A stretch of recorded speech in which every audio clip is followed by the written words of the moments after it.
तो आज हम इस पे बात करते हैं कि बहुत बार ऐसा होता है कि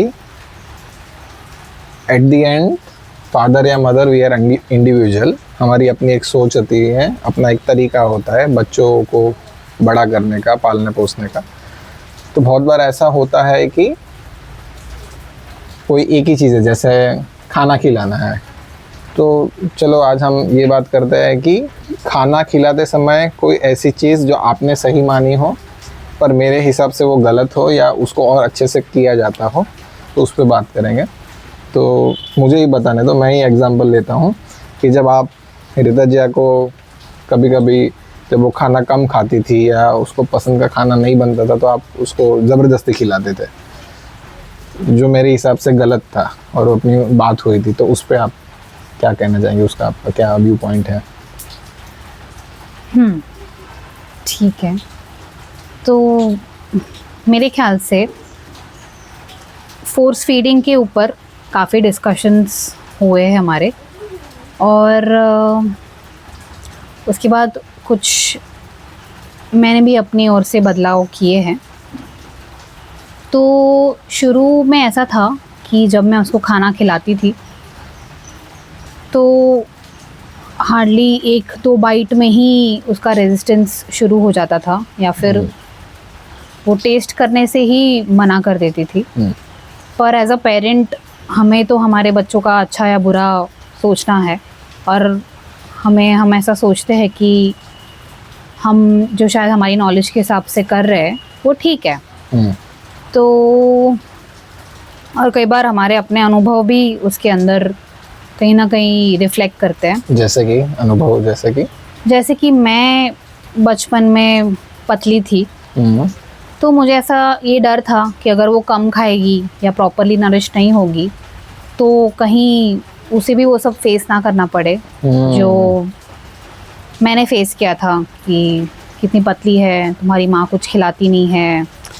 और just as a mom's guilt आता था कि वो क्यों मेरे हाथ का बना नहीं खा रही है।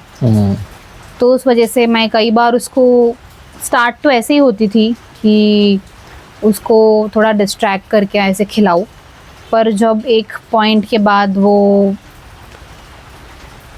आउट ऑफ कंट्रोल होता था तो मैं कई बार उसके हाथ पकड़ के भी उसको खिलाती थी, और उसका बहुत उसका असर तो अच्छा नहीं हुआ। तो जो इफ़ेक्ट मैं एक्चुअली चाहती थी वो नहीं आया। वो खाना तो खा लेती थी बट आई वाज़न्ट श्योर कि उसको कितना पहुंच रहा है। और फिर आसपास के लोग भी हर बार मुझे ज़िम्मेदार ठहराते थे कि क्यों इतना ज़बरदस्ती, अरे ये सवाल पूछते थे कि इतना ज़बरदस्ती क्या खिलाने की ज़रूरत है, क्यों खिलाने की ज़रूरत है। बच्चों की अपनी भूख होती है, उन्हें सब पता होता है कि उन्हें कितना खाना है। पर फिर भी इन्हीं चीज़ों की वजह से मुझे ऐसा लगता था कि नहीं। पर मेरे ख्याल से फिर थोड़ा समय होने के बाद मुझे रियलाइज़ हुआ, और ऑनेस्टली मैं थक गई थी सब उसके रेजिस्टेंस से, आसपास के लोगों के रेजिस्टेंस से। और और मैं चाहती थी कि वो बहुत जल्दी ही उस डिसिप्लिन में आ जाए कि जो बना है वही खाना है, उसको उतना ही खाना है।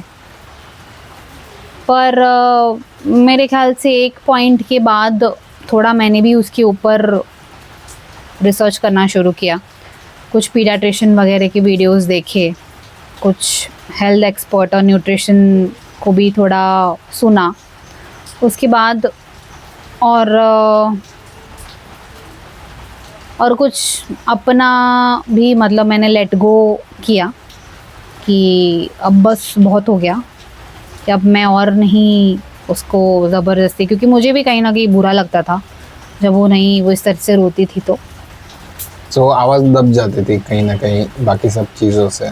तो it was balancing out, it was, you are not just as a mother but वो अपना पास्ट, फिर आसपास वाले लोग, फिर इंस्टाग्राम वगैरह में जो सजेशन आते हैं, सारा इन्फ्लुएंस था। बट थकने वाली बात से मेरा भी एक कन्फेशन है कि एक बार ऐसा हुआ कि आपने बोला कि ठीक है तो आप खिलाओ, और उस दिन मैंने उसको खिलाने की कोशिश की और उसने कुछ नहीं खाया, और फिर 2 दिन 1-2 घंटे के बाद फिर खाना मांगा।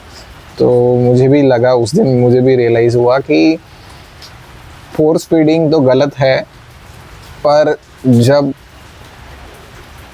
एज अ फादर या एज अ थर्ड पर्सन हम लोग देखते हैं तो हमें सिर्फ फोर्स फीडिंग दिखता है, पर बहुत सारी चीज़ें हिडन होती है कि भाई वो जब बच्चा नहीं खाता है तो क्या खाएगा 2 घंटे के बाद, मतलब रात को अगर इस तरह का करता है तो 2 घंटे के बाद वो अगर कुछ और मांगेगा तो आप क्या खिलाओगे। तो बहुत सारी चीज़ें होती है। तो मुझे लगता है